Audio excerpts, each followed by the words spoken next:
দর্শক, কোরবানির পশুর হাটের খবর জানতে এবারে আমরা যাব খুলনায়। আমাদের সাথে যুক্ত হবেন সিনিয়র করেসপন্ডেন্ট মোহাম্মদ আবু তৈয়ব।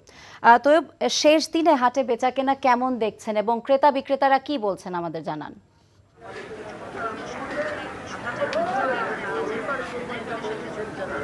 জি ফারজানা নাইদ, আপনি আগে খবর যেমনটি বলছিলেন যে ওই দাম নিয়ে মানে ওই ক্রেতা এবং ওই বিক্রেতাদের ওই দুই রকম মত আছে।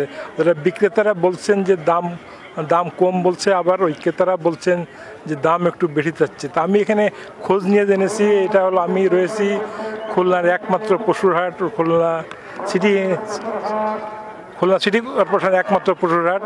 এখন জন্ম সনদ দিয়ে খোলো বিকাশ স্টুডেন্ট অ্যাকাউন্ট, নিজের বিকাশ নিজে কর। এটা ওই 7 নম্বর ঘাট এলাকায়।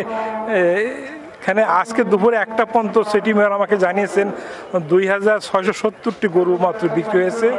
তবে আমি এখানে এসে দেখেছি পর্যাপ্ত পরিমাণ যে গরু এখানে আছে, এবং আর লক্ষণীয় বিষয় যে 90 থেকে 1,60,65,000-এর ভিতরে গরুগুলো বিক্রি হচ্ছে, যেগুলো মানে বেশি দামের গরুগুলো কিন্তু এখন মধ্যে বিক্রি হয়নি।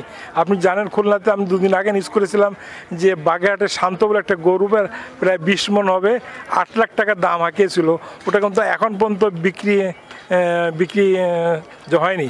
আর আমি খুলনা সিটি কর্পোরেশনের যে হাসিল ঘরের কাছ থেকে যেটা শুনেছি যে খুলনায় এখন পর্যন্ত সর্বোচ্চ একটা গরু বিক্রি হয়েছে 5 লাখ টাকা। এছাড়া আর সবগুলো এরকম 1.5 লাখ থেকে 1 লাখের ভিতরে এগুলোই নেবেচা হচ্ছে। এবং আমরা যেটা দেখছি যে খুলনাতে কিন্তু এখন পর্যন্ত পর্যাপ্ত পরিমাণ গরু আছে, কিন্তু এখন পর্যন্ত সেই পরিমাণ যে ওই ক্রেতারা আসেনি।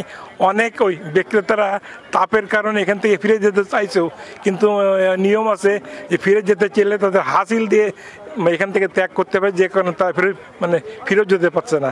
জি নাইদ, এই ছিল খুলনা থেকে সর্বশেষ। এখন জন্ম সনদ দিয়ে খোলো বিকাশ স্টুডেন্ট অ্যাকাউন্ট, নিজের বিকাশ নিজে কর।